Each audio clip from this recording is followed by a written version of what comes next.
And at this time, I would like to invite Pastor Donovan Richards to come and open this evening with a word of prayer. Pastor Donovan Richards.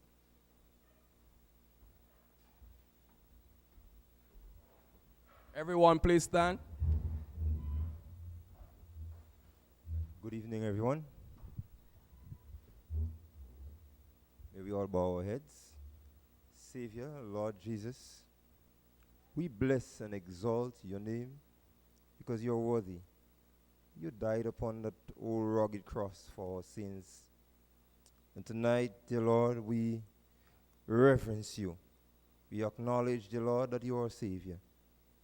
And as we gather here this evening to meet, to discuss matters pertaining to our nation, to our communities, I just ask that thou may guide our thoughts, our questions, our ideas, even the facilitators, the Prime Minister and his team. I ask that thou grant unto them vision, that they would lead in a way that you want them to. Direct every thought, every proceeding this evening. In your most holy and precious name I pray. Amen. Amen. All right, as you're standing, please remain standing. As you know the policy in our country, God first, country second. So at this time, I would like us to stand and let us all sing the national anthem.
I now invite Ms. Tanisha Charles to come and do the welcome for us this evening.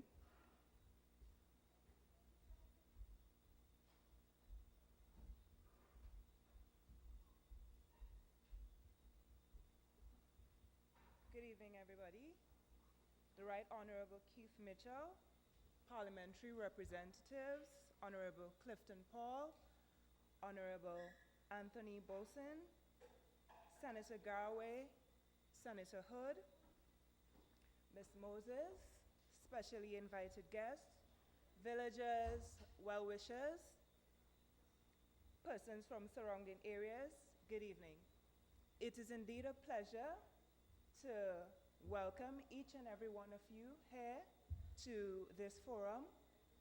I can assure you that this event would be informative. You would have the opportunity to ask your questions and share comments and so forth.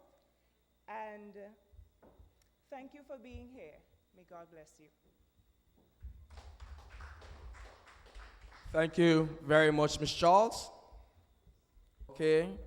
I know you have persons that would have received an invitation and might not be sure as to what the forum entails. Well, the forum here this evening is basically for you, the people of St. Patrick's East, where tonight your voices will be heard, where you can feel free to ask your questions, make suggestions, whatever concerns tonight belong to you.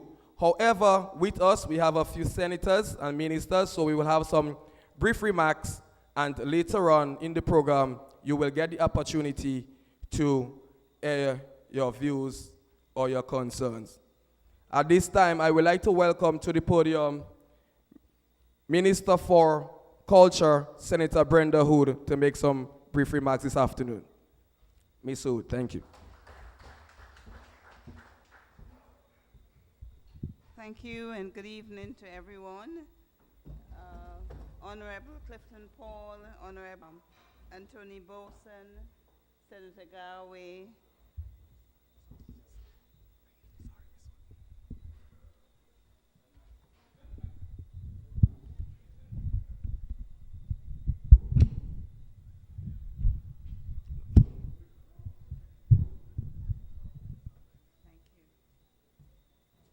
ladies and gentlemen all, I must say it's a pleasure to be here in Hermitage. I do come here often because I go to Belmont Estate, which is not too far from here.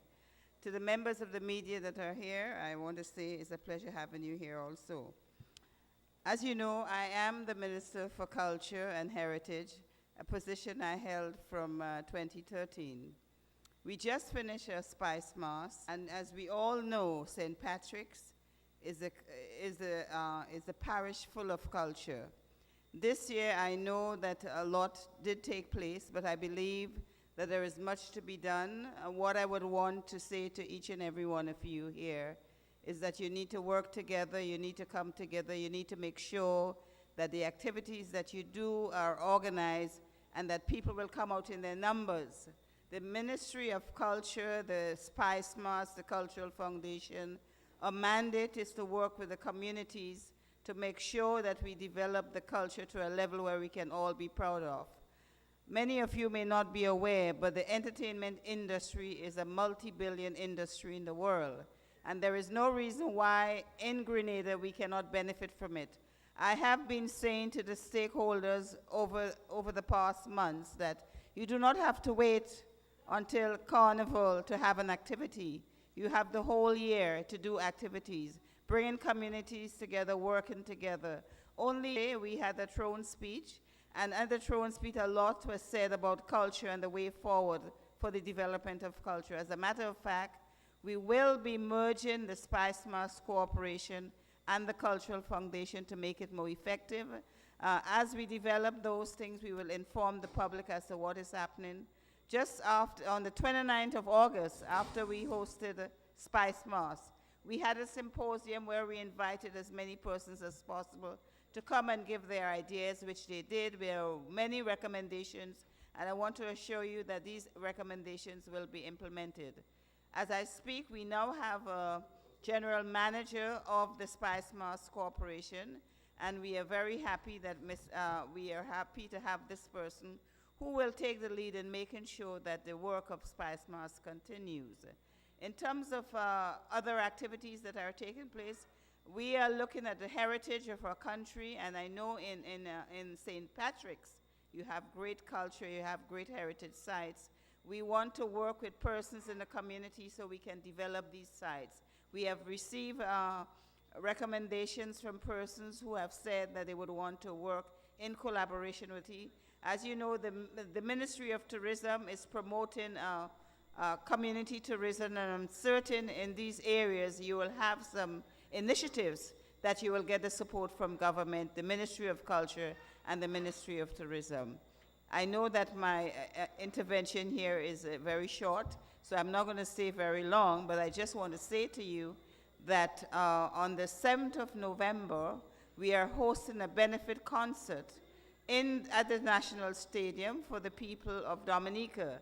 As you know, they had the major storm a few weeks ago, and they are in need of assistance. We can recall in 2004, when we had Ivan, the destruction that took place in Grenada, and the people of the world and the Caribbean and Dominica reach out to us. So we feel as a government and as a people that we need to reach out to them. And we are having this concert. We have early bird tickets. It's $20. So if you are interested, not if you are interested, I would like you all to come. The local artists are performing for free. They're not charging anything. We are bringing in some artists from abroad also. They are not charging for their services. We are going to be having bands performing. We're going to be having gospel singers performing, and it's at the National Stadium on the 7th of November, and it starts at 7 p.m. So what you would have to do in your parishes is to organize the buses so that you can come and have a great time. And to show the people of Dominica, the Prime Minister Skerritt of Dominica will be coming also to the activity. So we want to make sure that we have our numbers there. So whatever money we raise will be going on to Dominica so it can assist the people of Dominica. So again, I want to say to the Honorable Clifton Paul, I'm here to give my support to him, and this is why I'm here. And I would encourage you to give your support to him, to assist him where possible, to make sure that the constituency grows from strength to strength. So I thank you, and good evening. Thank you very much, Senator Brenda Hood. At this time, I would like to welcome the Minister for Education, Minister Anthony Boson.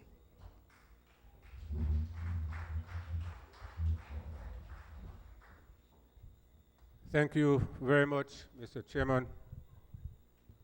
Parliamentary Representative for St. Patrick East, Honorable Clifton Paul, Minister with responsibility for culture, Senator Brenda Hood, Senator Winston Garvey, my other senatorial colleague, Sheldon Scott,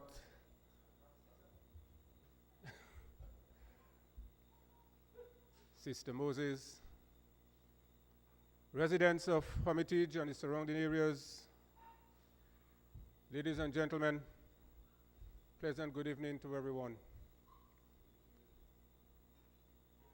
It is indeed a distinct pleasure for me to be sharing this platform here this evening with my colleague, Brother Clifton Paul. And it is rather ironic that I'm speaking briefly on the topic of education with the clear recognition that Brother Clifton Paul was my student many, many years ago. So I think everything is in place. Brothers and sisters, I have only 5 minutes, and I will be very brief, and I want to bring out just a salient point. We have to recognize that the most important resource that we do have is our people, the human resource. And therefore, the most important investment that any country can make is to invest in its human resource. Countries can have all of the natural resources available. Can have oil, gas, mineral resource, but unless we have the human resource, the qualified people, to harvest, process, and even export those resources, we will not develop. And therefore, it is extremely important that we place great emphasis on our education. Gone are the days when education was regarded as a privilege. As a matter of fact, in my early days, a secondary school education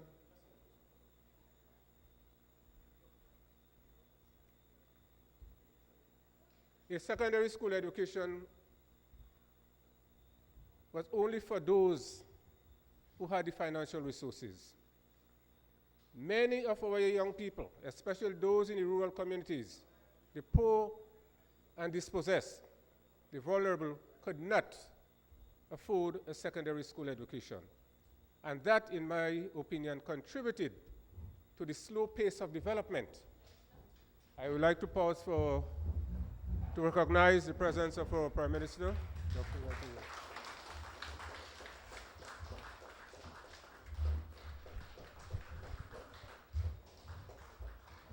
Thank you, Honorable Prime Minister. As I was saying, my friends, education is too important for us not to ensure that all of our citizens, poor as those who are not so poor, can get a good education. And that is why this government is placing great emphasis in ensuring that everyone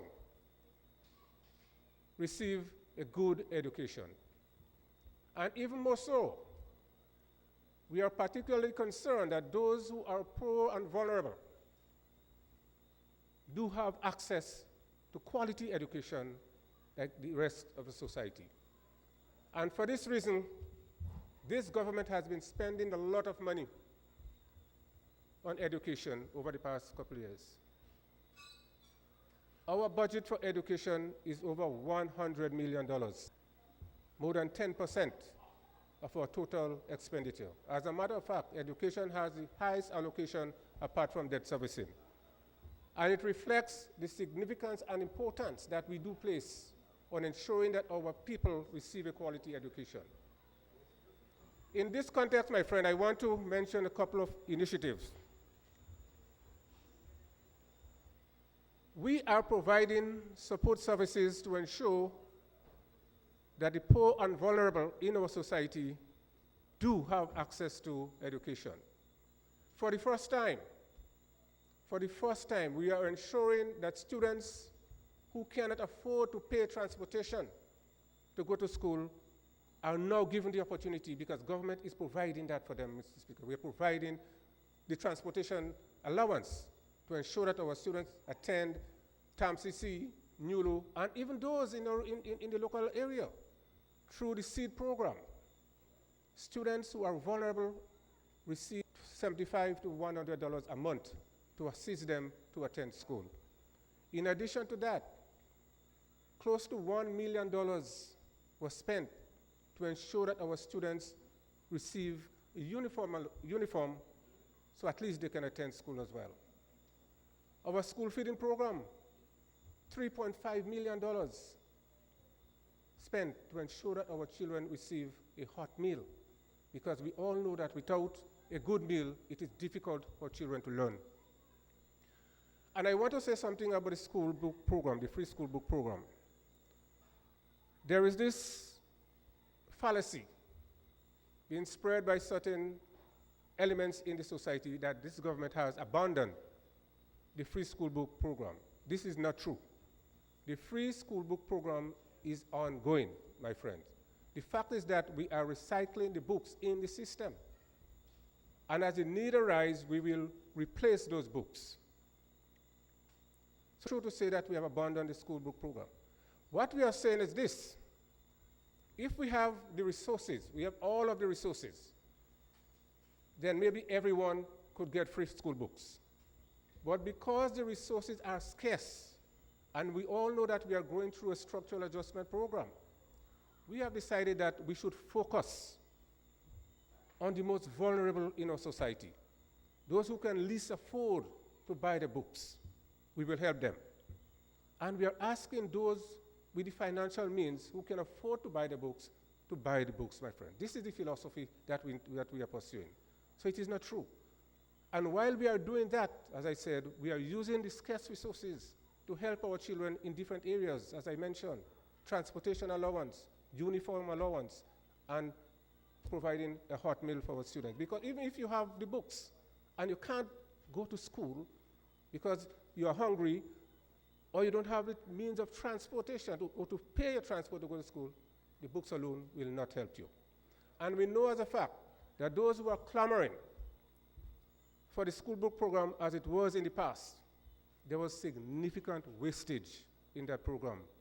Hundreds of thousands of dollars worth of books, my friend, that was purchased by the last administration are still lying in the ministry.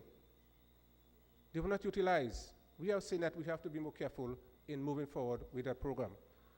And we must not forget, we are living in the age of technology. And while, yes, we must think about school books, we have to look at this step forward. We have to be thinking about replacing hardcover books with e-books, laptops, tablets. This is the way of the future. And therefore, as you will know, we received a few of the laptops recently from the government of Venezuela. And this will only serve to signal that we are serious about mainstreaming the technology in our schools. But this will be a gradual process, because we must ensure that the infrastructure, the technological infrastructure, is in place before we can launch a full-scale e-books program. but we are moving in a direction ultimately, my friend. A second point I want to raise is that of the infrastructure, our schools' infrastructure. This government has spent millions of dollars on improving the quality of our schools' infrastructure over the past couple of years. In a matter of 2 weeks, we'll be handing over a brand new technical wing at the McDonald College, over $10 million. And that wing, my friends, that technical wing will ensure that McDonald College expands its curriculum to include more technical subjects. Because without a technical subject, without technical education, it might be difficult to get a job. And in moving forward, we have to put emphasis not only on the pure academics, but on technical and vocational education as well. And that is why that school is so important and so significant. And not only will the students of McDonald College have access, but we are ensuring that the wider community, those who want the opportunity to learn a skill, will be given that opportunity because of the existence of that technical wing at McDonald College. We have recently opened the technical wing at the GBSS, and very soon the Caribbean Development Bank will be financing the technical wing at the Montrose Secondary School as well. This, my friend, is the wave of the future. Another initiative I want to mention. When this government came into office, there were almost over 500 temporary teachers in our school system. As we know, if you are temporary, it will be difficult to approach any financial institution to get a loan. We also know that if you are temporary, the commitment may not be there. And therefore, we decided that we had to do something about that. And immediately, we put a committee in place to review the position of temporary teachers. And I'm pleased to inform you that this cabinet, for the first time, has decided to regularize some of our temporary teachers. The first batch, over 205 teachers who were temporary before will now be made permanent. This is an achievement that no other government has a privilege of achieving. And we are telling the other temporary teachers in the system that they must work to qualify themselves. They must show passion for teaching. And once they exhibit those conditions, then the process of regularization will apply to them. And finally, because of the time, I want to make mention of the scholarships that we are offering. As of today, this government has awarded over 150 scholarships to our people, a record, my friend. No government, not even the days of the PLG, has awarded more scholarships than this new National Party administration. And in addition to that, several training opportunities are available for our people. The estimated cost of these scholarships, over $38 to $40 million been spent on scholarships for our people. And therefore, we are saying there should be no excuse for people who are qualified not to make full use of these scholarships that are available. China, Cuba, Commonwealth scholarships, Trinidad and Tobago, they're all available. I am asking our people, please make use of these opportunities. Because as I said, education is the gateway out of poverty. Education is what will ensure that we will be able to take up the job opportunities that are being created. Education is what will drive our economic development as we move through this difficult period. So once again, thank you very much, and may God bless you. Thank you very much, Honorable Anthony Boson. Let me join with Brother Boson in officially welcoming our Prime Minister here this afternoon. So you're welcome. Announcement, one of the bus that lived to come here met in an accident, but thank God, no injured. So They will be coming still. As we continue, I would like to now invite to the podium the parliamentary representative for St. Patrick's East, Honorable Clifton Paul.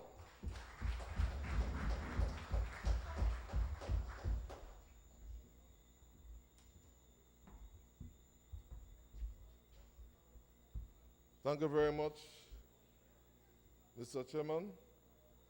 Our most distinguished political leader and Prime Minister, Dr. the Right Honorable Kit Mitchell, Minister for Education and Parliamentary Representative for St. Patrick West, Honorable Anthony Booson, Honorable Dabrio,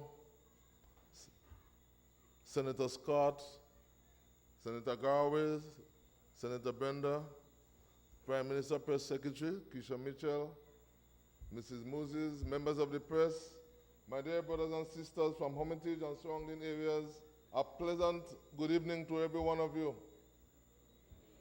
It's a great pleasure for me here this evening to see so many of you here in this forum. But I'm a bit disappointed still because I was expecting the whole hall to be filled. As the chairman have just said, one of the buses met in an accident. However,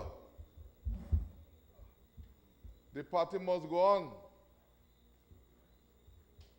It's just over 2.5 years since the new national party was sworn into office, and we have achieved quite a lot. In spite of the hard economic situation, this government, which is so caring and which is so concerned about the people of this country, specifically our poor and vulnerable, have bent over backward and meet almost every need of our people. As I said, try and meet almost. We are not there yet. But we are trying. My dear friends, it is not very often that national focus in one's constituency, or the focus is on one constituency.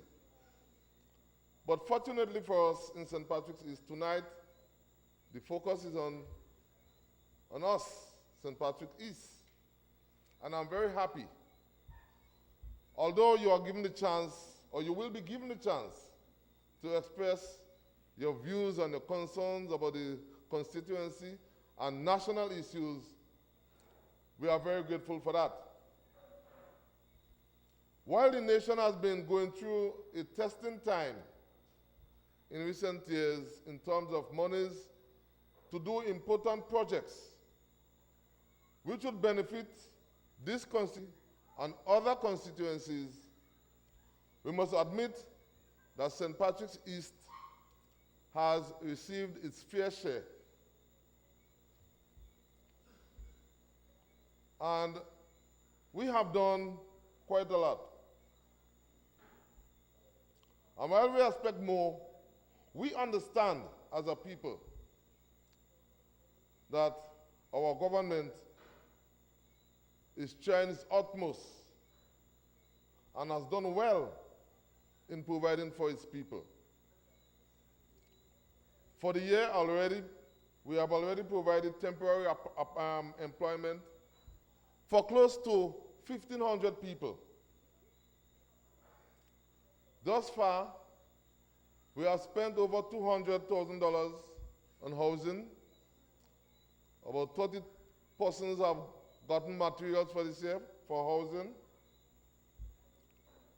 We have added a number of people to the program, and the government's assistance to the needy has been greatly increased. However, we need to see more improvement going on. In fact, under special projects, we have done quite a lot in terms of box drains, sleeper drains, concrete pavements, and so forth. And what is most striking in the area of Rosehill, in an area we call Blogger Hollow, we have opened up a new road for the people living in that area because they were having problems in gaining access to their homes. So we tried our best to see how we could get a road open up, and that was done for the people in that area. We have assisted a number of our students with assistance for TAMCC, SGU. Hundreds of our children benefited from the uniform program in the area of the vouchers. And we are still continuing to assist our young people because we see our young people as very important to us. And we are trying as much as possible to see how best we can assist our young people, especially in the field of education, where they can gain access in assistance for transportation, for tuition to TAMCC and SGU and things like that. However, we understand as a government, we cannot do all, and we cannot meet the needs of every person. But we'll create the necessary conditions whereby people will be able to help themselves. In fact, we have the small business where people can gain access to loans to start their own business. And that we want to encourage people to undertake. All right? Now, we are also looking at development. And just recently, we have formed a new committee. The Ministry of Tourism have organized a committee for the development of Bathway. And just over 2 weeks ago, we have seen the opening of the vendors' booth at Bathway. And not too long from now, we'll see some development taking place there. A team came up, looked at the area, and some areas were designated for campsite, for picnic, for recreational parks and things like that. So very soon, in the next not too distant future, we'll see some development taking place in the area of Bathway. We are also looking at improving and developing our historical sites. My dear friends, just yesterday we had the throne speech, and we have heard Her Excellency the Governor General speaking of areas for development, specifically in agriculture.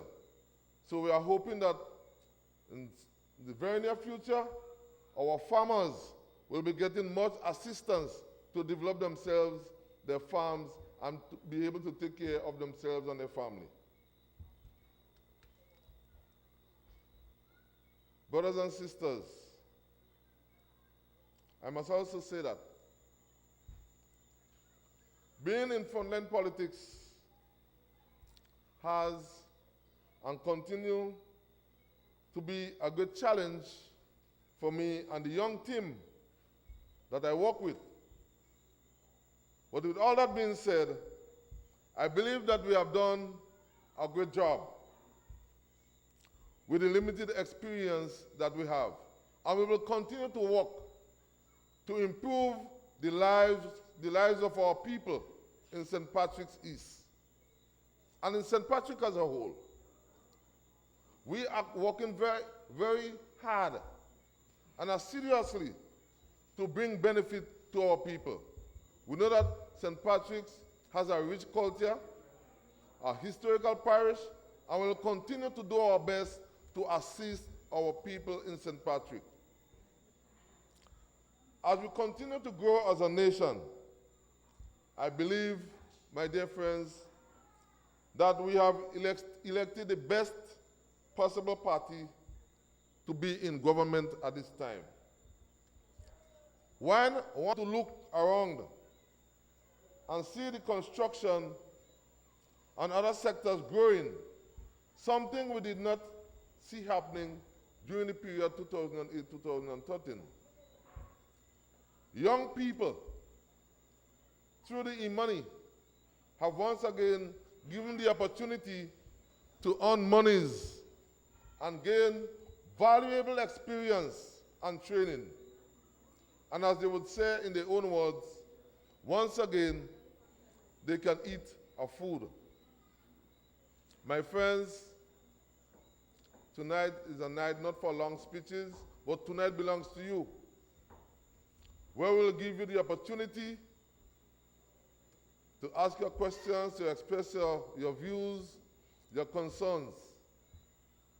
And so as I conclude, let me encourage those of you who are gathered here this evening and those viewing and listening, your continued support of the new National Party and government is indeed a very tremendous one. And we'll try to ensure that all the benefits that you need will be a reality. I want to thank you for coming out and support me as a representative. And I want to also thank all the senators and the ministers who are here. Thank you for coming to St. Patrick East and giving me that kind of support. Thank you, and good night to every one of you.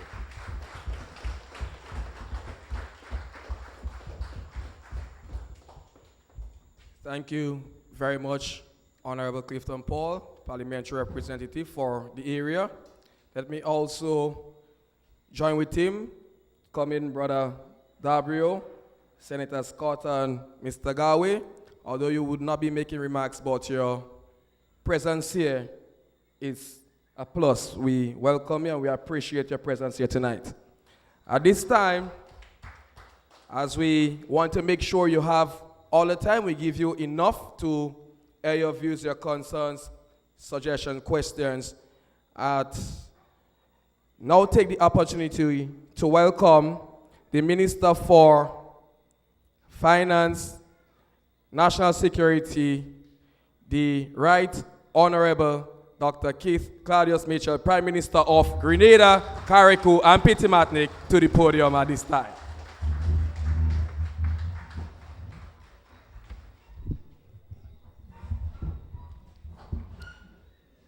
Thank you, Brother Chairman.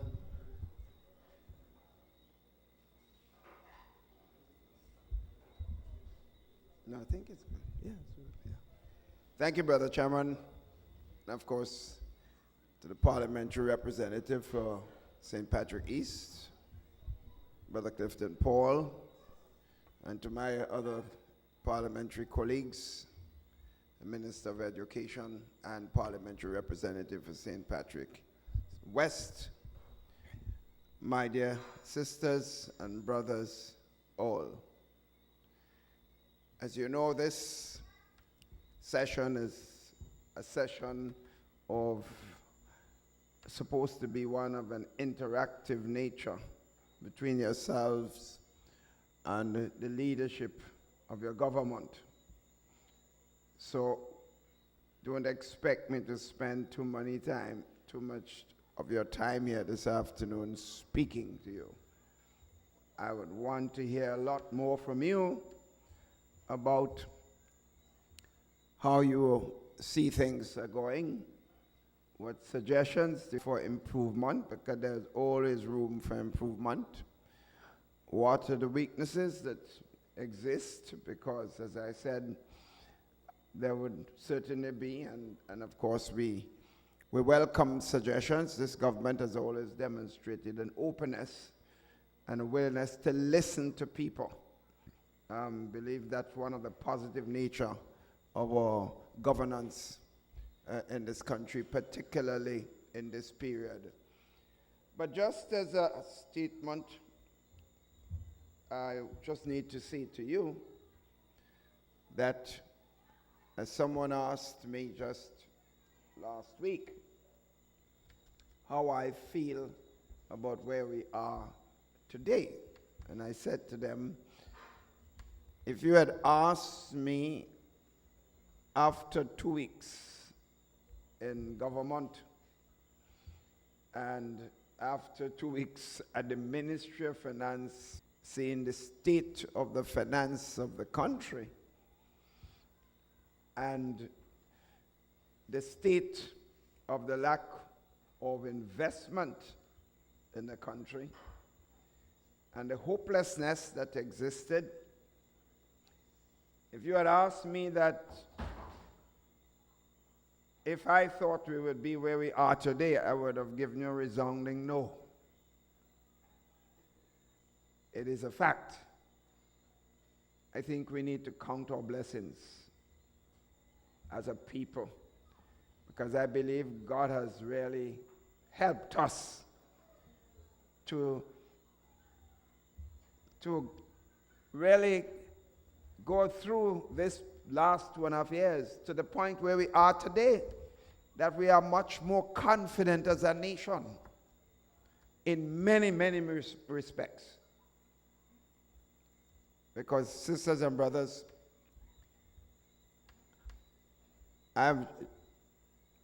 in recent weeks, you would notice what's been happening to our country. You had a visit of the Prime Minister of Britain. You've never seen a Prime Minister of Britain in this country before.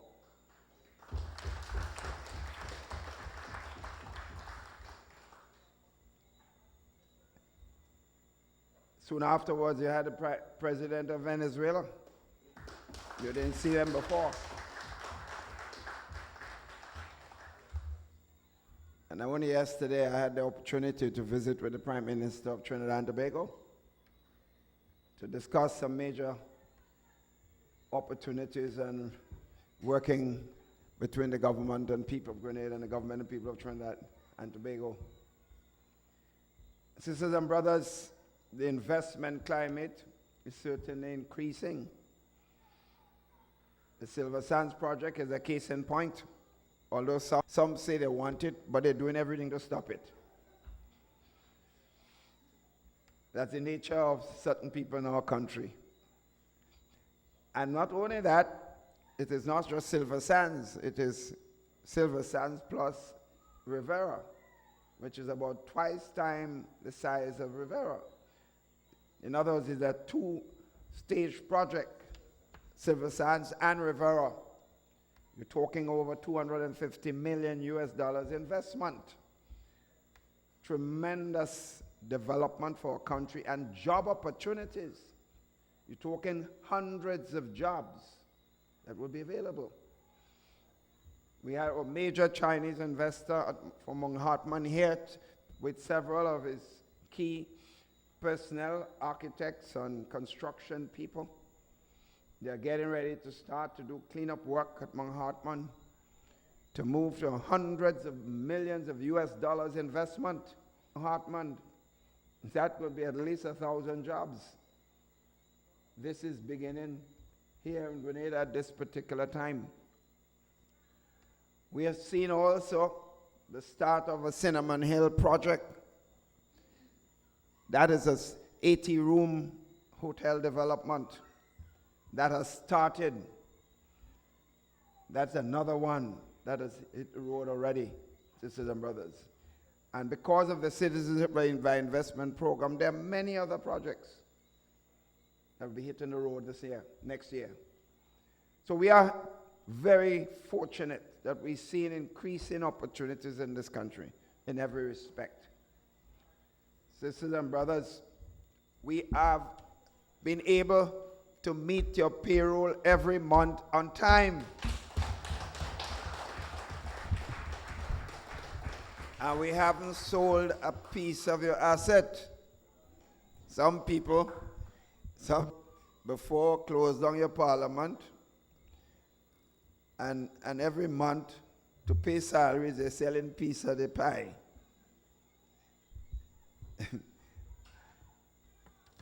We've sold anything. And we're paying our debt. We paid over $40 million of back pay to public servants. We paid increases to public servants. And we are meeting the expansion of our capital stocks in the country.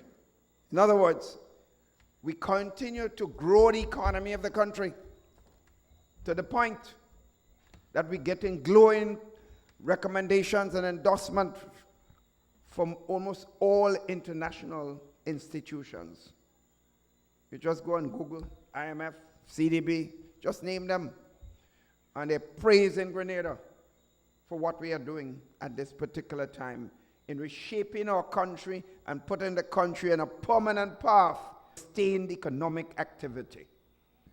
In other words, what we're doing is not a one-time thing, because at the same time we're doing all the things we're doing, we're putting in place a system that ensures that we wouldn't go back to where we were. We have a debt sustainable act which limits how much debt we can in fact take on in the country, so future government and this government cannot go back to where we were before. We have a Fiscal Responsibility Act which determines how government operates. In other words, we are constraining our own selves. Politicians don't do that, you know. Politicians usually give themselves most room to do what they want whenever they want. But we are saying we're going to prepare a proper place for our children and grandchildren. So we are going to make sure all of us conduct ourselves responsibly. So in place an Integrity Act which determines how politicians operate.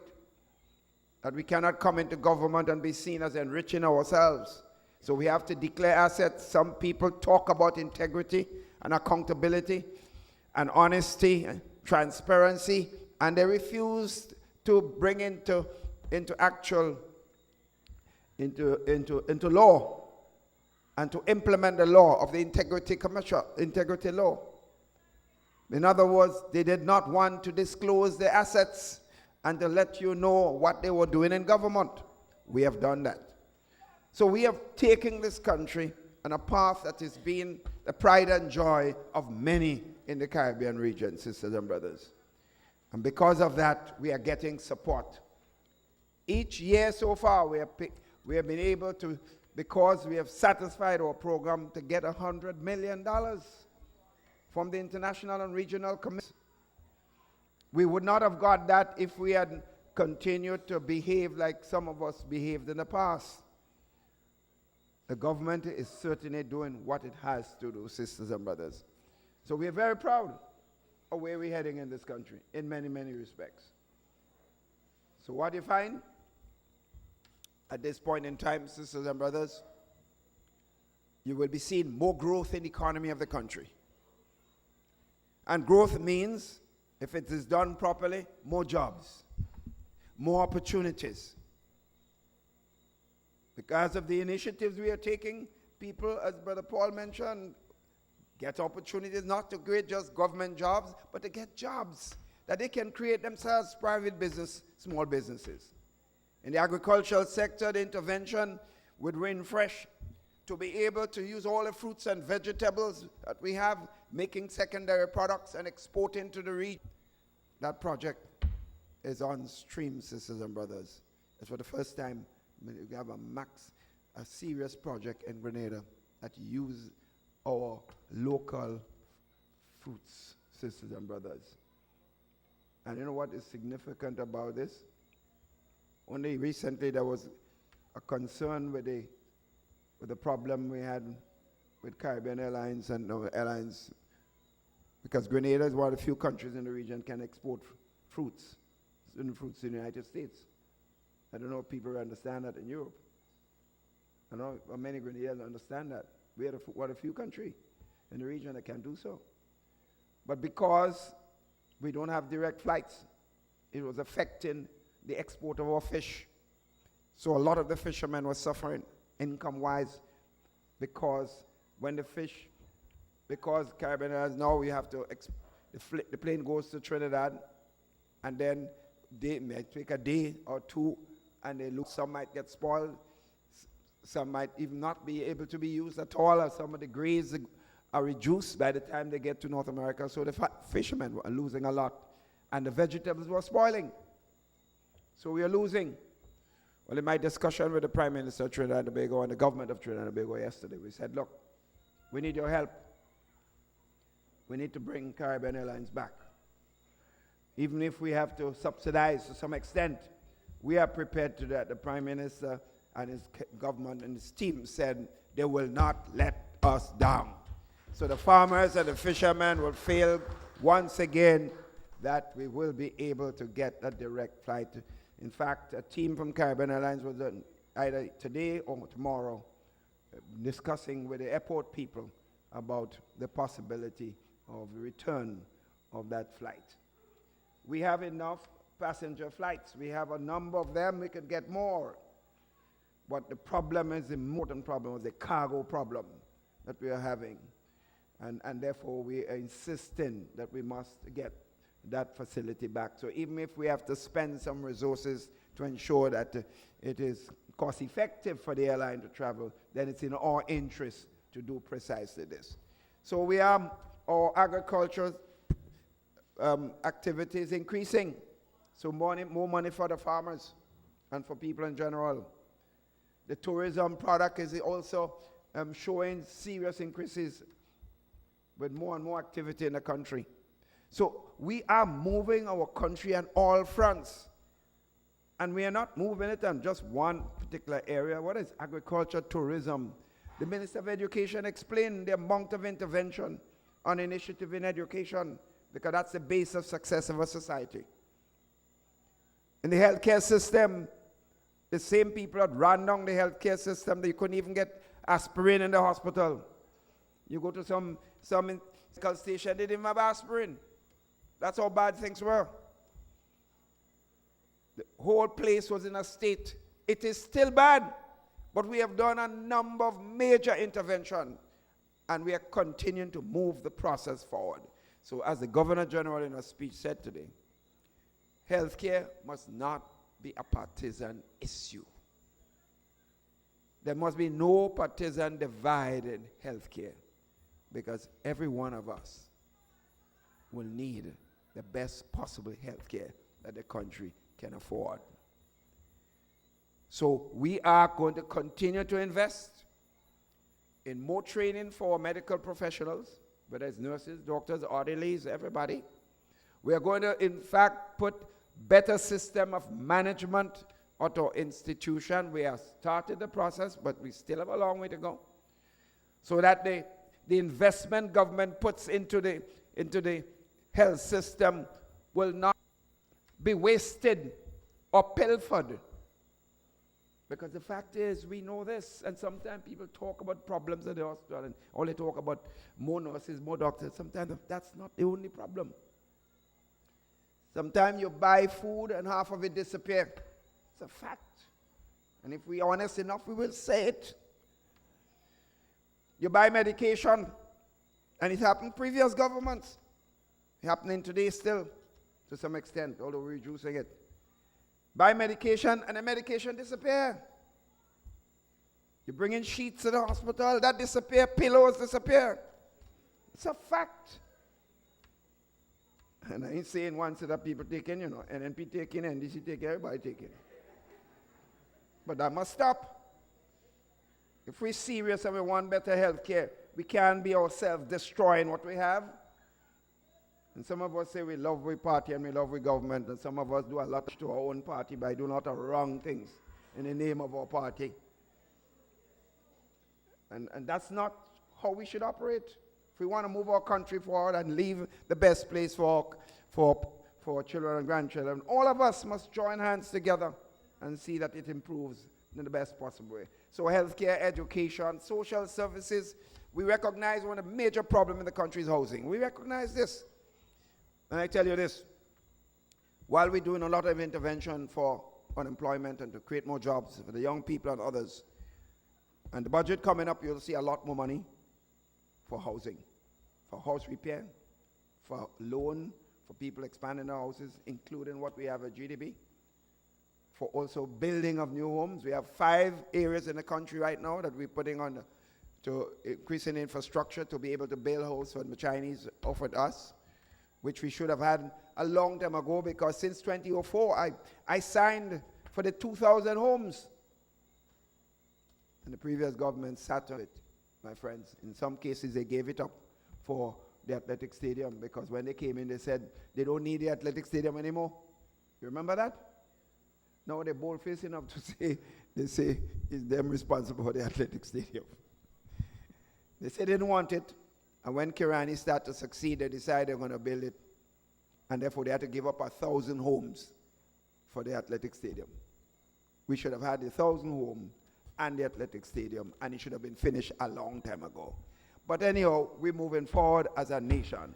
So whether it's sports, whether it's culture, whether it's health, whether it's education, whether it's infrastructure, whether it's social services, we are working to continue to build our country.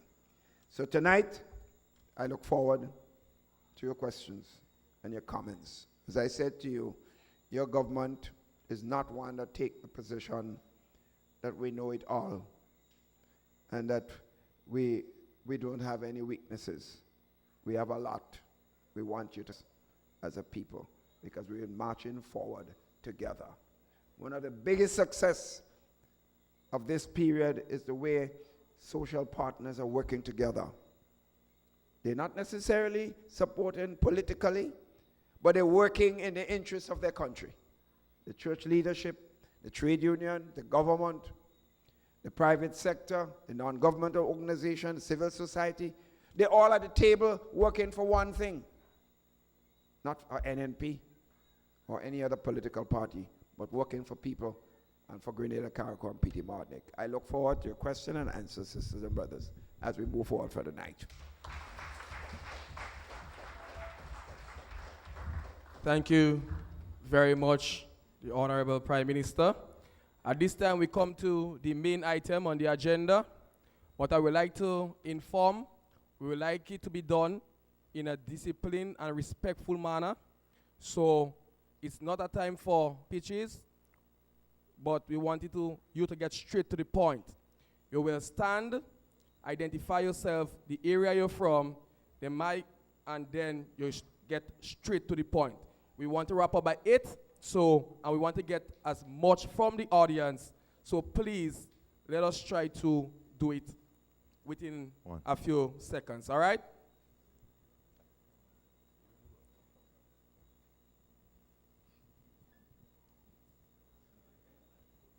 Good night to Mr. Prime Minister. Good night to Mr. Anthony Boson. Yeah. My name is Jeremy Charles from Hermitage. Before I want to go back and certain, there was a year the new National Party they win all 15 seats. I don't know if I can remember in 1999. All right. That time I was not a supporter, I didn't become a supporter of the party yet.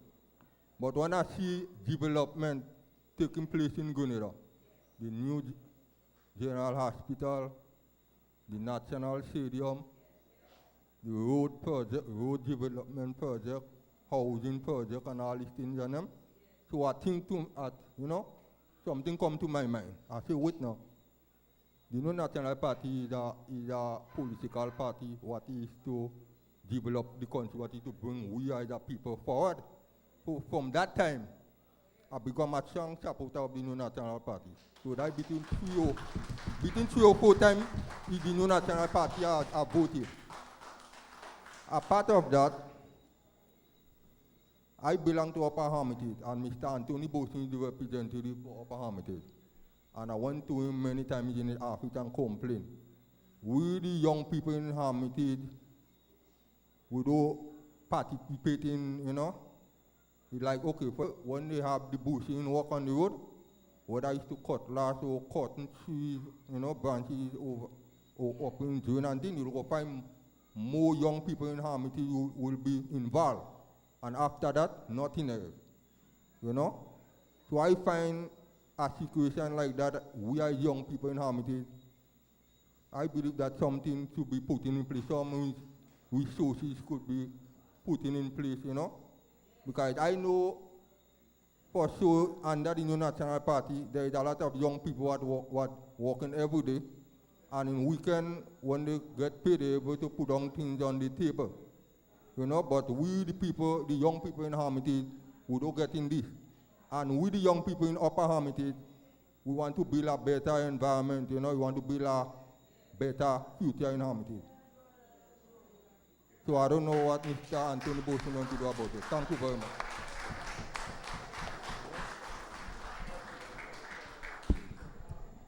I just want to compliment the brother for his insights and, of course, his interest in his community. And I think his concern certainly has been heard by both of the parliamentary representatives from both St. Patrick East and West, and of course heard by me as Prime Minister of the country. So that is something, because we do believe that what we are doing with the road work is providing an opportunity for people to at least have a bread on the table. We do not believe that is a sustained way for opportunities for people. It's a temporary thing that we're doing because we recognize the problem inherited. But at the same time, we believe we like to see young people are empowered in the community to do things that can help lift them up. So one of the things that should be done and should be looked at is not just waiting for a government job, because government jobs are becoming more and more limited. There will be jobs created. It would be created empowering people in their communities. I gave you an example in New Hampshire, which is part of my own constituency.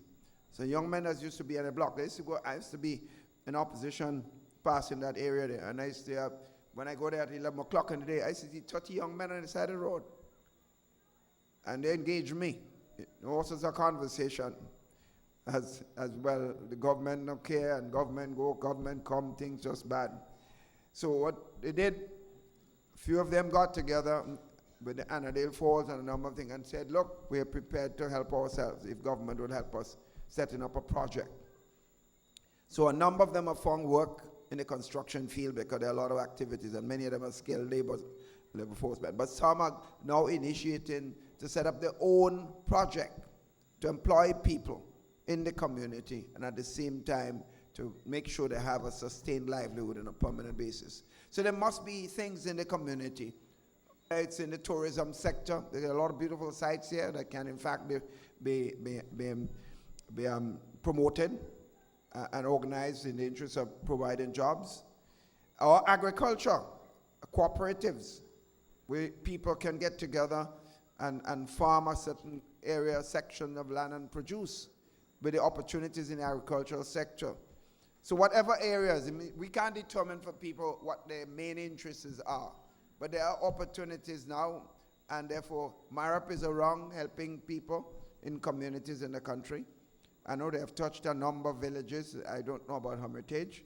So maybe that's another area of interest for the community. But there are quite a lot of interest, and I said, whatever we can do, let us know. And with the representatives on both sides of the fence, let us look and see how we can do. To our beloved Prime Minister and members of the head table, I'm here this evening not to speak about politics, but someone in politics, a gift that God has given us. A thinker and a visionary. Battered by political pollution and political parasites, is a wonderful and beautiful person.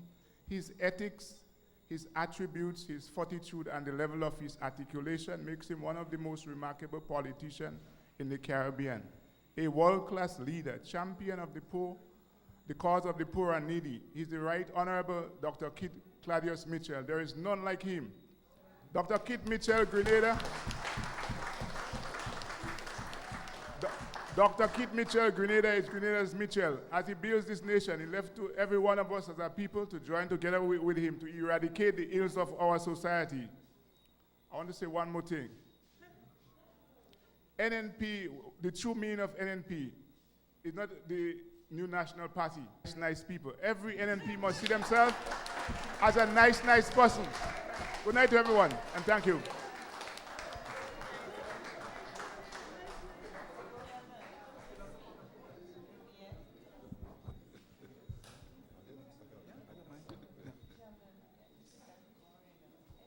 Hi, good evening, Prime Minister and ministers. My name is Lloyd Francois. I actually have a house in Seven Swayze, but I travel between here and London.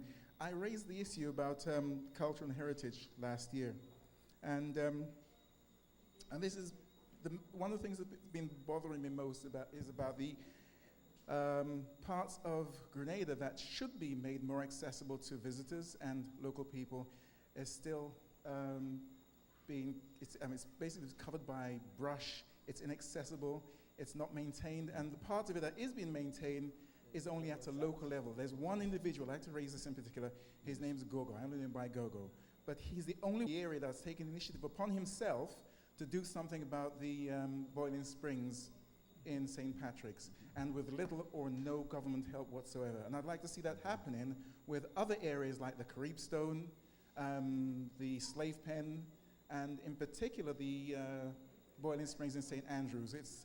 That in itself is inaccessible. And I heard the Minister for Culture and Heritage, I think, is it yourself, saying something about progress in that area, but I've seen none. Okay. You know, and we have to start off small, and if we're going to improve in the areas of race relations and culture and heritage and visitors country, we have to make these areas accessible. My other issue is the area of Southern Swayze. This is where I live. And I raised the issue last year about the amount of rubbish that's being dumped in the area. I was put in touch with the minister for that area. I visited him. I sat on a chair with 3 legs. I raised the issue of the old rubbish that was being dumped in the area, which is old houses, batteries, fridges, which is in itself is a health hazard to not only our livestock, but to some of the young people that do frequent the area. It is, again, a tourist attraction. It's still in the same position. I want to know whose palm I have to grease in order to get something done in that area. Because that seems to be the only way, you know, things get done here. I say that loosely. All right? Yeah, what can be done? The only people, in fact, the only people that are going up there now are those in cars in the darkest corners of Southern Swayze, and believe me, it's not with their wives. Because if it was, they wouldn't be sitting there in the car in the darkest corner.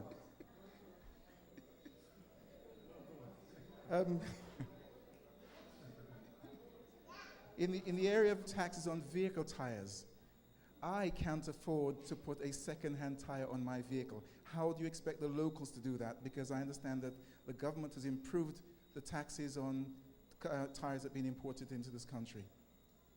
Is the government going to release or review the taxes on tires, or is it going to maintain the same quotas? Okay. Okay. All right. You finish?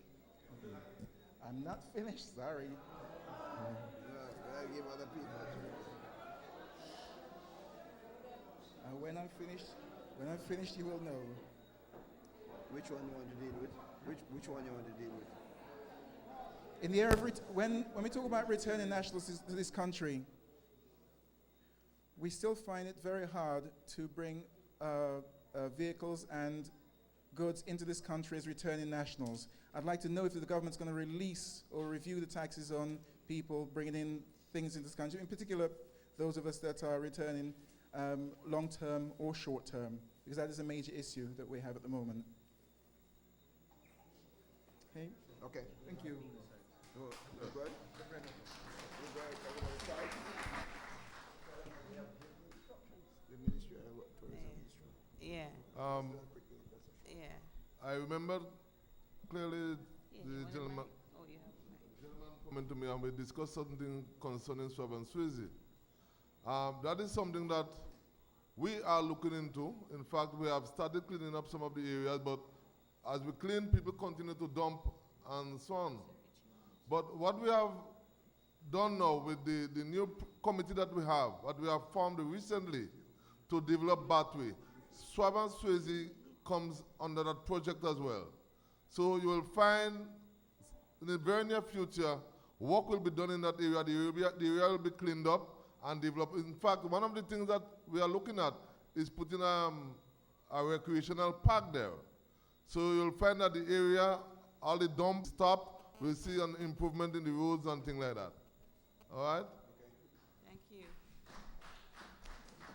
Just to say, in terms of the whole attraction sites and so, government, we have given directive to the Ministry of Tourism that they have to move speedily to make sure that the sites are maintained properly. There are people in the communities who would want to work with the ministry to make sure that these sites are of the high standard they should be. The Minister for Tourism just came back from a meeting with the FCCA, that's the cruise people, and they're saying that Grenada is beautiful, but we must improve on our site.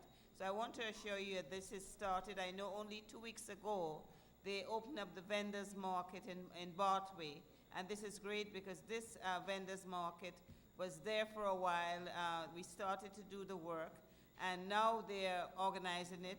Additionally, I know that the Minister for Tourism, a committee together to work in terms of the development of the water side in Bartway and Livera. So over the next few months, you will see lots happening. In terms of heritage and so culture, the ministry, we are working with persons in the communities to make sure, again, that these sites become the community tourism sites. And the reason for this is that employments will be created for persons living in the country, in the parishes.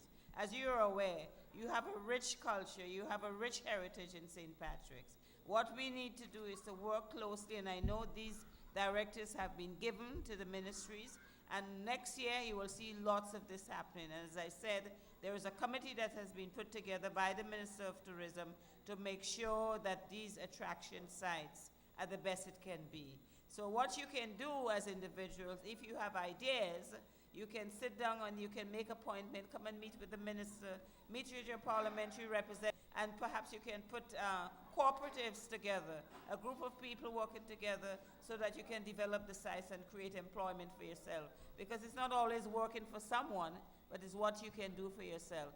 And I'm certain that the government, we do have a mechanism in place where we can help you, support you so you can do these projects. Thank you.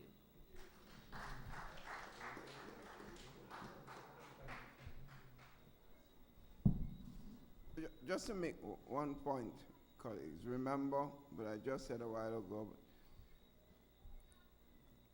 I have gone to countries, and I know some of you travel, and you see some places you are going and having to pay fees to enter to see certain things, and you wonder, well, what we're paying for? We have such beautiful sites here, and we don't even appreciate it sufficiently. And what we've been doing over the years, having government try to run these sites. I'm head of the government, but I could tell you, government is not the best institution to run small businesses. People are better off when people in the community and private sector people take initiative with the support of government and with policies in place to initiate things that lift the community and lift things in the community, providing opportunities for themselves. So one of the things we're hoping we can see, as Brenda pointed out, is initiative from you. As mentioned a while ago, you see a beautiful area in St. Patrick's that you believe could be enhanced as part of tourism or some activity. You get together in a form of cooperatives. There are support, resources, and monies available to help you to start up a business. Is what the young men from New Hampshire did.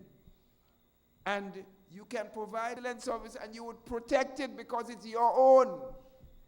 When you're working for somebody else, a different thing than when you're doing something for yourself. And the country will be better off and we will not be wasting resources. Look, Granitang. We are moving to do some PPP, private sector, public sector partnership with Granitang. Because government go, government come, we have not been able to run Granitang properly. And if we are honest enough, we're going to admit it. And I am admitting it, and I'm in government. So the other thing I want to mention, the brother mentioned about the tires and taxes. Colleagues, you don't want your country to become a place, the dumping ground for tires that people dump in their own countries. It's an environmental hazard. If we're serious about the life and the longevity of our people, the health of our people, we have steps to protect it, that environment. And the allowing of all sorts of tires to come into the country, 10-year-olds, 7-year-olds, all kinds of stuff, what people reject and have in dump, some of them come from dump yard in certain countries. People pick them up and sell it, bring it here, bring it in some of the smaller countries. And by the time you drive it 10 miles, you have to dump it. So clearly, what we're doing is trying to discourage people from buying too many of these old tires in the interest of protecting our country. While it might bring a few dollars, that is not the main thing. We'll prefer to see people buy tires that will last them a considerable amount of time. And in the end, it will save you a lot more money, you know. Because you might want one tire that might last you maybe, let's say, a year and a half, and then you might buy 5 that last you 3 months each.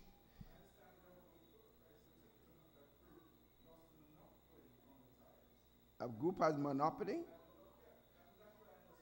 No, but there's the question of a tire business is an open market. Anyone can set up a business and sell tires.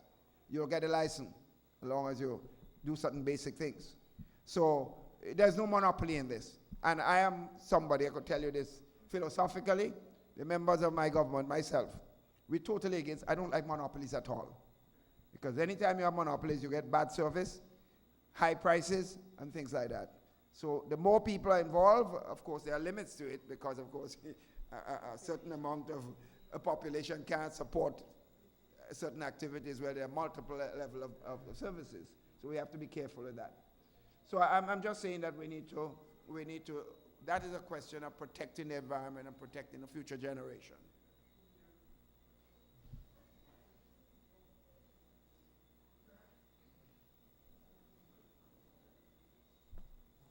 Good night to the head table and good night, brothers and sisters. My name is Prescott Swan. I'm from Plains. Reference was made to cleaning up of Savant-Swayze, some sections in Savant-Swayze, and the gentleman made some reference about the sulfur spring. Now, there's a lot of controversy about the lands in that area. In fact, the gentleman who has taken upon himself and used his very scarce resources to do some development in the sulfur spring, he's now facing eviction. And I want to suggest that the government look at all that land that was belonging to the Livera Beach development and see who really owns that land, because I think there are some smart men doing some work to try to take possession of this land. I just want to advise that government should look into it urgently. Thank you very much.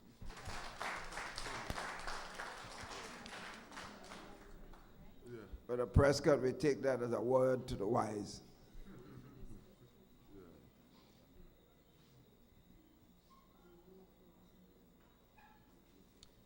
Pleasant good night to the members of the head table. A special good night to the Prime Minister, Dr. Kit Mitchell. Now, I want to first of all applaud the government on the developments that are made between 2013 to this time. I want to applaud them because, I mean, we can see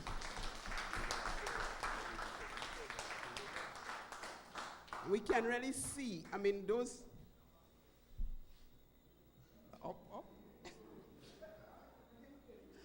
we can see the developments, we can see the progress that are made. And, you know, I think we must give thumbs up to the government.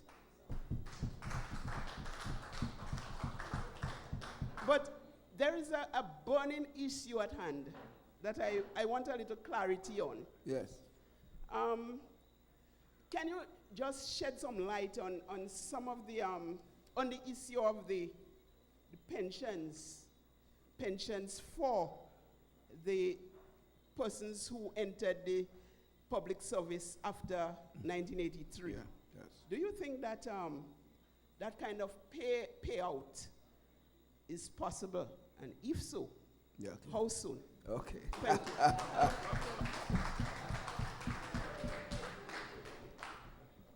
Well, although you didn't ask me, I would say that we accept the fact that the Pension Disqualification Act was not a fair initiative, and that the workers, in fact, lost and were served wrongfully so.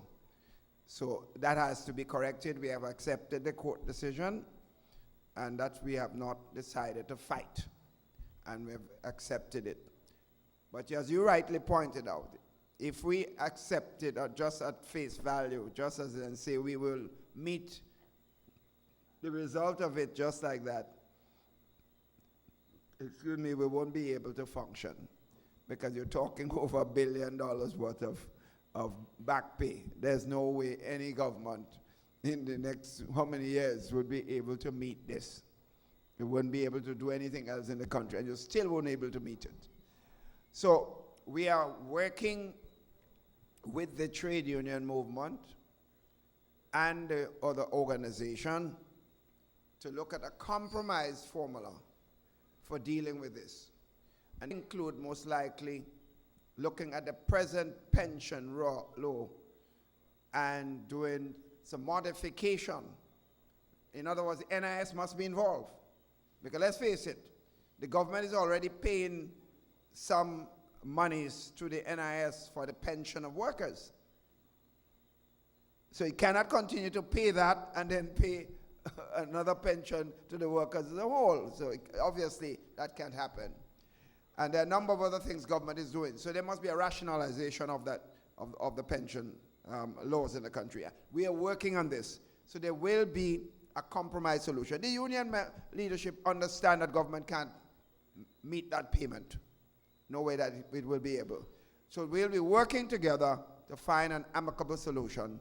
But meanwhile, we also recognize as time passes and some people are dying and not be able to get their fair share. So we have to move faster than we have moved in the past to solve this particular problem. So I hope my answer is sufficient for your concern, my dear sister. The point that sister is making, while she gave the government credit, she also, as I said before, admits that we have not been able to solve all problems yet. And therefore we need the support of all the people in our society with recommendations and ideas and whatever issues that you feel that you see is still not dealt with. Then we value your information and your ideas as much as possible. And we don't take it as criticism.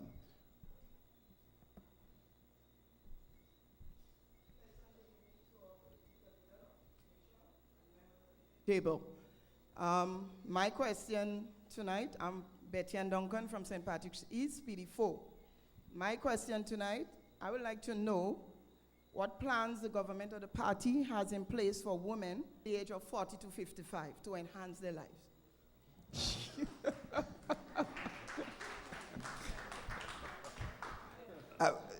As an interesting point, why 40 to 55?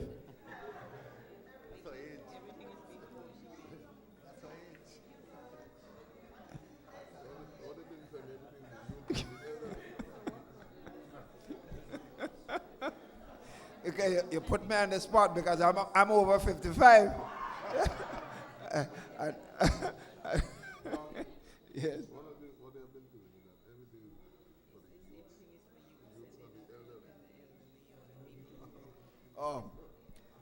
Now let me say this. We firmly believe that every part of our society needs support. That's a fundamental belief of the government. When we take initiative to set up small businesses, in effect, people at that age group would have learned a lot from the experience of their youth and would have learned some skills and experiences that they can, in fact, initiate small businesses and create opportunities that can help others. So we accept that as a fundamental principle. So that's an area. Small business activities must be seen as a critical one. The other programs we are creating, people who have, out of that age group, may have children or grandchildren who may be needing government support and initiative. So that's an area of opportunities for them, because the more help they get, the better it means for the family as a whole. The housing programs that we come up with would help that particular group. A lot of the women in that age group are head of households and are the ones, when they come to my office, even today, as I'm at my constituents, half of the people that come to see me about housing. And who come? Not the men. I don't see the men. The women, they are bearing the brunt of all the problems. And a lot of the initiative we take, I meet a lot of women that come in and from abused homes. They're being abused by husbands and boyfriends. And a lot of times we have to take initiative to rescue them. Because I tell them straight, you should not be sitting home and accepting brutality from anybody, whether it's a man or a woman. So all these things government will be doing, will be helping every part of the society. One of the things you hear, we deal a lot with the young people.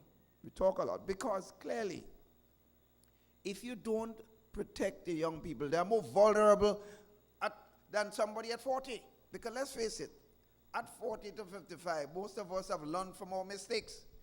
We're not easily fooled by anybody. We pass through the rope, so to speak, right? A young person is more gullible. So if you don't take intervention to give him hope, he's likely to be used by all sorts of characters in the society. And the older persons, as in many cases, are people with sicknesses and illnesses and so on, and may need government intervention in a special way because of having served their country over the years in whatever field, whether it's agriculture, fisheries, and so on, and may not have enough there to take care of them in the age. So government must take some special intervention to be able to protect them. So that's why you hear a lot about older citizens, and of course the young people. But we believe intervention we're taking in all areas are going to be helpful to all levels of people in the society. I hope I satisfy you.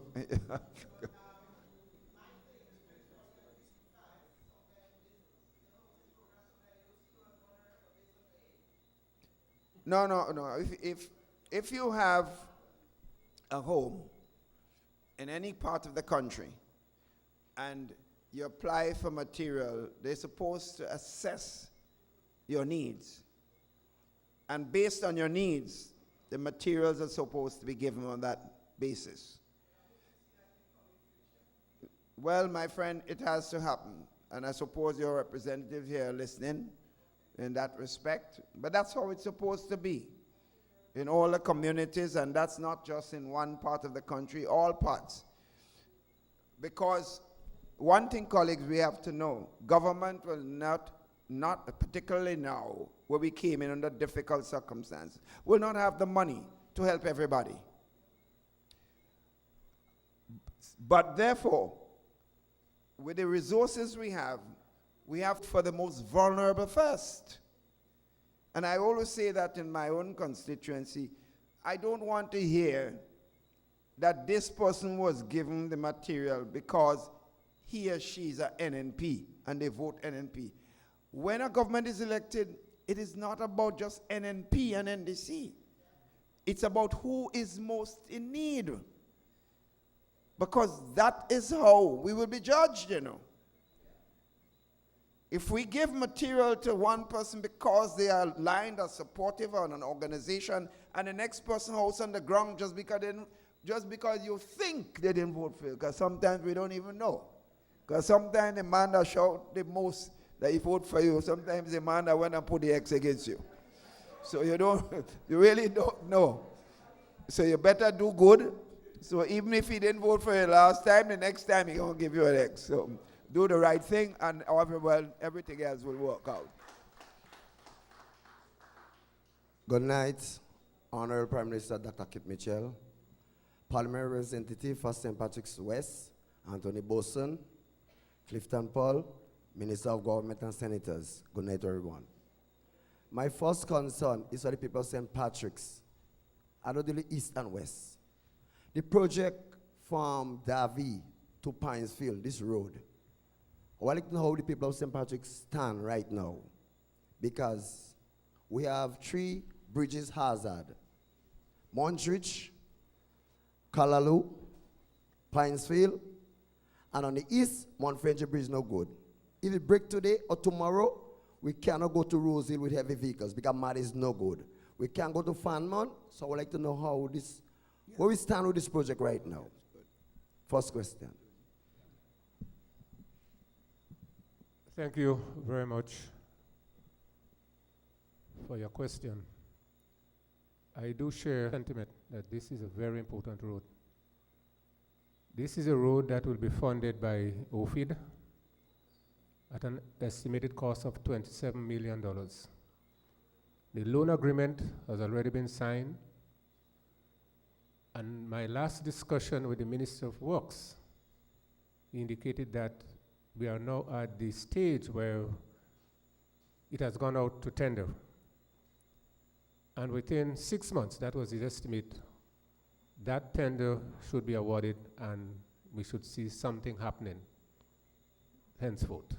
But I do agree, it's 10 kilometers of road, 18 bridges involved, and there are some very important bridges that are in serious state of disrepair, and we need to work on them. But I've been assured that it is on the front burner, and active consideration will be given to its speedy implementation. Thank you very much. I just want to say this. Recently, I heard the Prime Minister of Britain announce £300 million for in the next 4 years for 8 islands in the Caribbean. And in my discussion with him, he said one of his major priority is to help with the rebuilding of our infrastructure. And he mentioned bridges because he's aware, based on information he has, that a lot of our bridges were built 30, 40, 50, 60 years ago, and they're deteriorating. In fact, when we went to St. John's, we took him up to that bridge that just broke down, that Hubble Bridge. And Brother Dabrio, as a parliamentary representative, asked him specifically, can I tell the people that you will fix this? And he said, you could afford to quote me, that we will fix this. And within the grant, and these are not loans now, grant.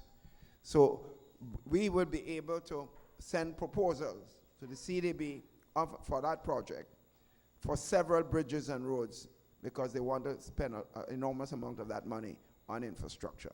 So in addition to what I said about that particular area, there are other bridges around the country that needs repair, and they should fall under that particular scheme. Thank you very much. I didn't introduce myself. My name is James Glynn from Mount French St. Patrick's. Yeah. Second concern, I'm the field supervisor at Montreal Estate, right? And no minister ever visit us yet. No Minister of Agriculture, no ministers visit us yet and have a talk because the estate is on the brink to go to a privatize or commercialize, right? And the workers is scared. Union don't come, ministers don't come. I ain't pointing no minister, I ain't calling no name. Thirdly, Montreach is a very historical place. They got a Carib stone. Under your government, Jerome Knox started a project there. Right? And you got a slave pen. Go ahead. Right? If the Carib stone is in the river, so it's not private. So I want to see some development continue on the Carib stone because the oldest Carib stone in Grenada, Carriacou, Petit Martinique. Thank you very much.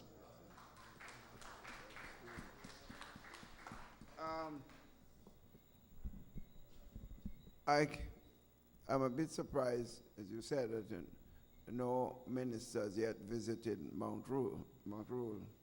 But clearly that should be corrected because we are clear that a lot of the estates government had under its control are not appropriately run. Government is spending a lot of money and it's not getting the result because we have not put in place the proper system to ensure that we can increase the level of production in these estates as best as possible. And that is not a reflection on the workforce, my brother. That's a reflection on the management of the system. So government want to do two things. One, to increase the employment opportunities. But to do that, we must increase production. Whether it's cocoa expansion of the cocoa production, nutmegs, the cash crops, whatever they are, fruits and vegetables, where the opportunities now being created. But to do that, we have to invest much more into the estate to develop it. And government is short of that cash. So the way to go forward is to work with a private sector person who has the resources. So we get into a commercial arrangement. We haven't sold any estate. We will not sell just like that. It will be a commercial enterprise, at least concept, with the government and the private sector person involved, expansion and development of that particular estate. So that is the way we're going, my brother. And in the interest of production and increasing employment and opportunities for the country as a whole. Yes, yes, yes, sure. The Prime Minister, you says that to increase, for production to increase. Yes. You're getting production. Yes. You can have a landlord get manual 38 years ago to produce cocoa, you know. The Grenada is just a land that bless. Land that bless. I don't want to call names here. Under the NDC, they bring manual here. We don't get a pound of manual for the estate, eh? And we can't depend on cocoa, nutmeg, and banana to run an estate because them is traditional crops. When they don't bend, what we doing? Just cleaning bush, opening drains. Yes, it's good. We want to work. Livestock, important on an estate. 175 acres of land. That's strong land. Thank you very much. Yeah, my brother, that's the point, exactly the point I'm making. You see, government does not do a good job of managing anything, generally speaking. So the private sector person empowered to do that, knowing that he will benefit, is likely to put more into it and to see that what we're trying to achieve is achieved. So all the diversification you talk about, rearing of animals, cash crops, all that has to be part of the way forward. And I'm saying if you ask government to do it and then government employ people to do it, with poor management, it won't work. I have problem managing the public service right now. But a lot of cases, some people working hard while others doing nothing. And I can't tell you that in that period in service running the country, that necessarily I will see the kind of level increases in production that I want to see. The way to go is to create a different atmosphere that gives people incentive to produce. And that is where the private sector man comes in. He is driven by success for himself, his family, and if he's a patriot, by the country as a whole.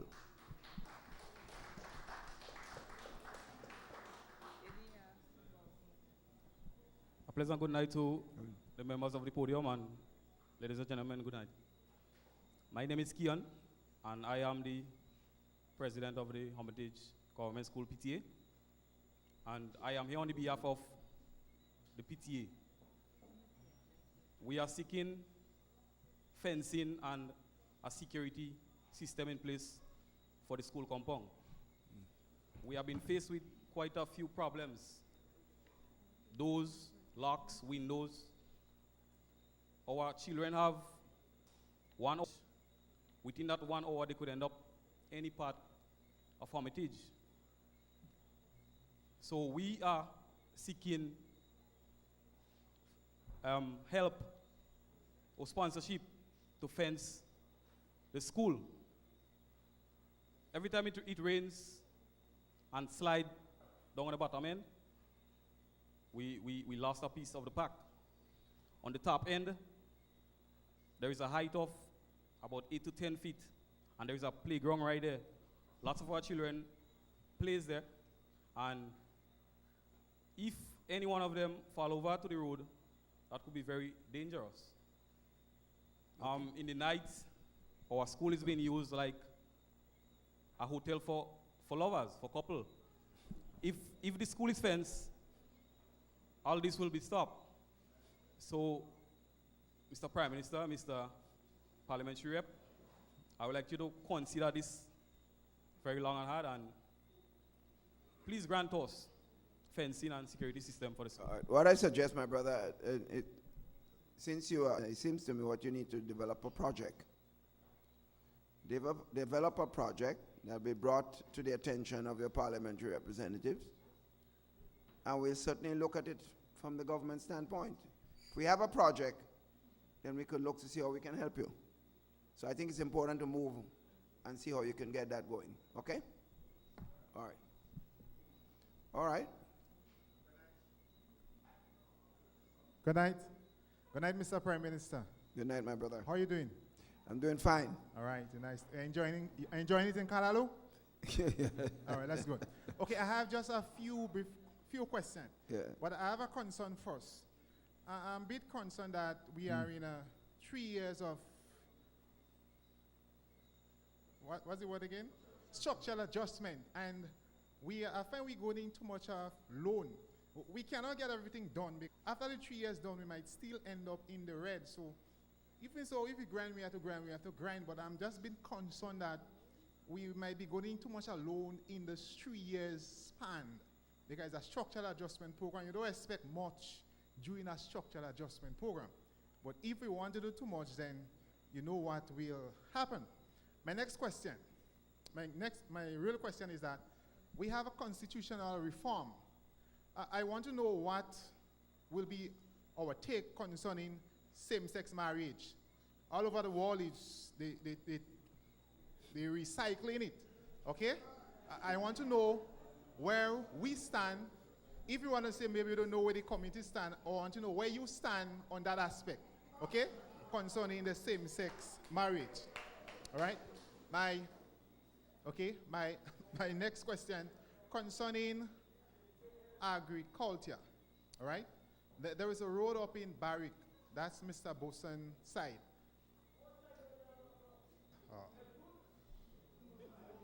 Somebody, this man giving trouble, okay? And Mr. Boson, I think last year, Tragan and them did some work on the road. But it should have been 300 feet of road that should have been concreted. But they did, I think, 200 feet because the engineer was saying there was some problem. They have to do some excavating in order to solve the problem, all right? So what happened is that the next 100 feet, they concrete an area where it had good binders, cheap stone, okay? Oh gosh. They concrete an area that had good, solid foundation. So we left with 100 feet inside excess. What am I asking for, begging? I spoke to the Minister of Agriculture, I spoke to almost everybody. If they could have just excavated the road and just show some binders for us, I'm begging. A lot of years now. So if we could excavate the road and show some binders on it, then that would have been good. And my final question concerning, I'm seeing another hotel going up in Grenada. And usually the investors get a lot of concession, but I'm not concerned how much they get, all right? What I'm saying that if we know that the hotel is going to open in 2 or 3 years' times, then what are you doing so like the farmers will know to prepare so that they don't have to bring in cheap thing coming and what we have is not selling? That's just some of my concern. Thank you. You want to give you anything? A quick one and then... Good. Just to answer your question, with regards to the road, we will be resuming some work on some of our roads very soon. And this is a project we can undertake in the shortest period of time. So we can talk afterwards. I also want to comment on the statement made by Mr. Glynn with regards to the Carib stone, and to assure him that MAREP has now sent out tenders requesting bids from qualified builders to undertake that project. So very soon, something should be starting on the Carib Stone and the rehabilitation of the center there. But with regards to the road, we can talk about that afterwards. My brother, just to say this.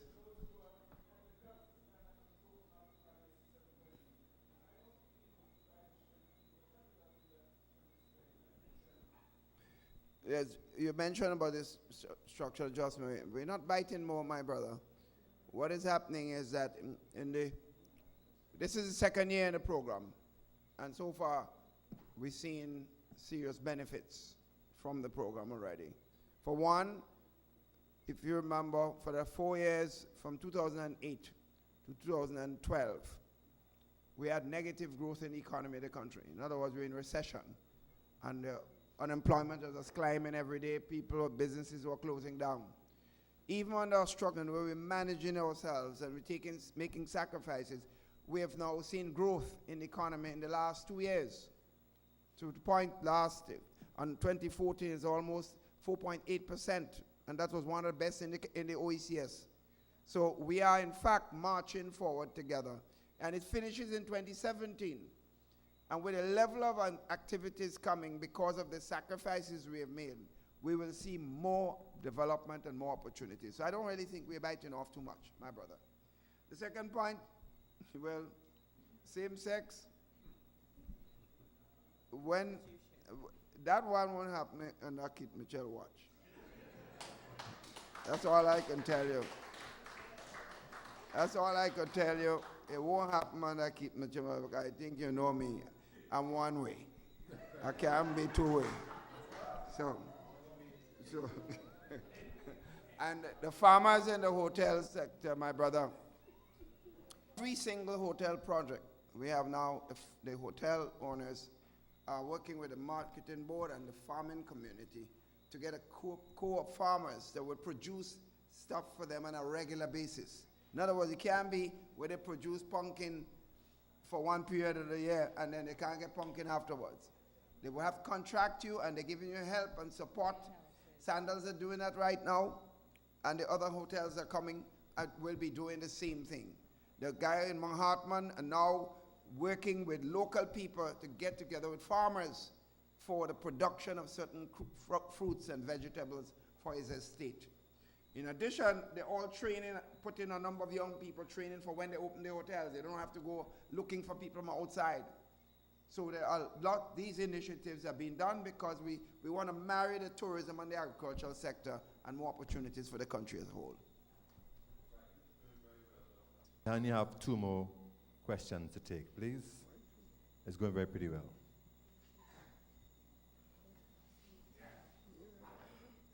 Good night to the panel. Dr. Mitchell and everyone else. I have 3 concerns, really. The first one, I know that we are very strong on climate change. And sometime earlier on this week, I was listening to the news about a problem they have in Telescope with the beach, the erosion of the beach. We are in Sutterstown. It's very risky there when the tide high. I would like to know, I know we are in structural adjustment, finance is not there, but I want to know if we have any plans in the future to look at those areas. The next thing is, we are pushing agriculture. I know you're strong on that, Dr. Mitchell. But there is a problem because the irrigation department in the Ministry of Agriculture is actually broke. 3 years now, I'm trying to get some agricultural equipment from them, and they have nothing. And every time I go there, they keep telling me, well, there is no finance, there is no finance. Dr. Mitchell, if we are going to push agriculture, we have to look at those areas and put in some finance into it, because it's very difficult to buy agricultural equipment from the private farms. One roll of drip line is about $1,000, and we are a small farming community. It's hard for us to come up with that kind of revenue to get into farming. I am not really a farmer by profession. I'm a contractor and a draftsman. But because of the recession, I am forced into agriculture. And I'm still having difficulty now in agriculture to make ends meet. So, Doc, please look into that areas. The next thing, well, I think I should leave that one out. Thank you.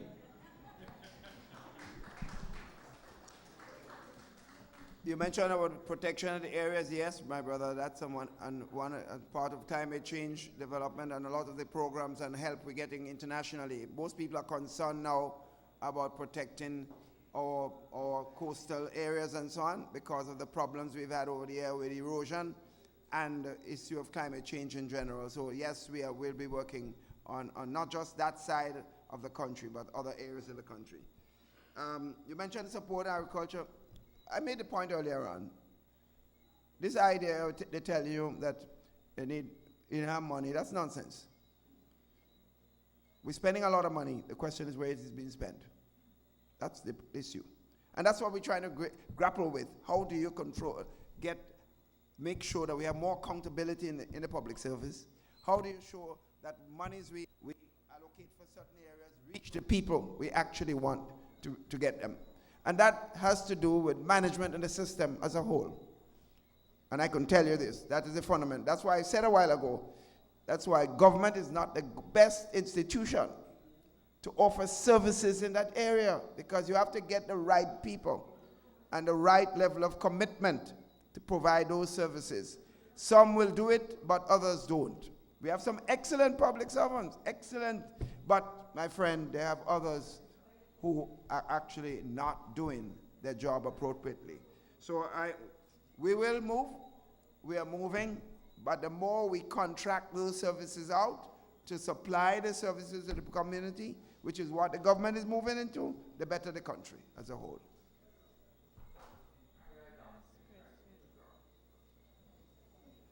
Good night, everyone. My name is Denot Mitchell. I'm from River Sally. I'd like to address a bit of what Mr. Prescott Swan did address relative to the Boiling Spring issue. This is a young man that has engaged me from the beginning of his project, and I'm always asked by him to review whatever letters or document that comes to him from the people who purport to own and control that place. And the notice or the observation that Mr. Swan has made is very pertinent to the issue. These people are laying claims with big question marks over it. Although the last document that he got, in reviewing it, there seems to be some authenticity to it. I'm not too sure. And I'd ask him to look, go to the registrar or the ministry where the registration is done of lands and survey and so on, to see if that's actually their stamp. But there's a stamp on the last piece of document that seems to be authentic, and I'm not too sure about it at the same time. But he has been asking me for advice, and right now I'm supposed to pen a letter to him, or to the people for him. But that's a very important issue. And that area, I had spoken to the former minister of Mrs. Otway on that issue, and she told me to do something about it, to talk to her about it. We were supposed to talk to her. He since did on his own, without me. And the situation still stands, that his tenureship there is questionable. Okay. And that's a very critical area. A man who took that place from nothing. And I live just above that area there. I was born and grew just over there, so I know that place from the beginning. And that place has been very attractive in the tourist agenda, or in the tourist item in this country nowadays. It's a place that is visited by a lot of people almost every day throughout this country. I hold in my hand 2 items. One, as you see here, is a Nawasa bill that was received just this morning. What? On it, under usage, 0 gallon. The charge, $10.81. Not the money so much that is the issue, but the value of the money. Because here you have a situation where 0 usage, a charge is already there, which I understand is for the meter, which is at $10. but you have $10.81. What that does tell me, which seems to be the case for almost everything that you do in this country nowadays, you have to pay VAT. And I'm yet to understand why everything has some kind of a markup of VAT on it, even when I understand VAT is a consumption use tax. Here, nothing was used, but it's beyond the $10. What's going on here? You go to pay for reconnection of water, electricity, and everything, and you have to pay VAT on that, and I'm yet to understand why. For reconnection, I don't understand your consumption process. You pay VAT on, you burn $100 for the month, and there's a VAT tax, it's consumption. But there's VAT, it seems like, in the air. Once you have to print a bill, it seems like VAT is on it too. So I think Mr. Prime Minister and your other ministers should look into that. Something is wrong here. And it shows on that bill. I also hold in my hand an article that I wrote and was published in the Grenadian Voice 23 years ago. That is in 1992 in March. And in that article, I predicted something that would be happening in this Grenada, and it relates to Dr. Kit Mitchell.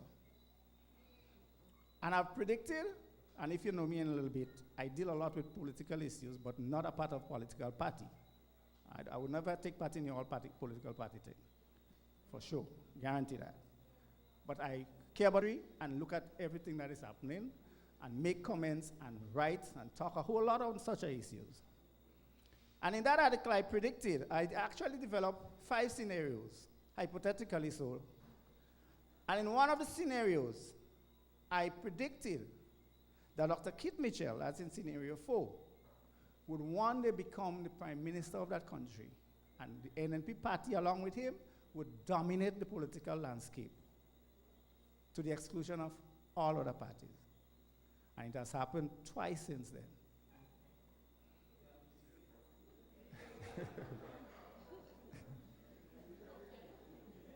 Now at the same time, here is that problem. There's grumbling in my mind once again that shows, and I've predicted other things that relates to that and happened in that country. I saw something was going to happen in 2005. I was not here in the country for that time. During the time I came on holiday for 2 weeks, I saw something was going to happen. I went back, I went back, talk about it all the time to other people. A few months, 2 months, I came here in June. In September, a hurricane passed. And listen what I said before that hurricane, leading up to that hurricane. I said over and over to people that something is going to happen here in this country. Grenadians are going to cry blood. 3 days after that hurricane passed, I was sitting in somebody's living room in Tortola looking at all the devastation that was presented on the TV. And I said to the person, we are going to get another one. 10 months after, out of season, another one happened.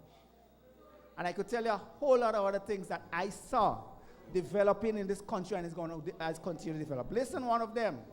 In 2000, before I left here in 2003 in May, I wrote an article, NDC is contaminated, it was published on the Grenadian Voice. I wrote that article. My name was not to it, I put the bag. Everything I said in that article came to pass. Everything I said in that article came to pass just as I said it. What we see between 2008 and 2013.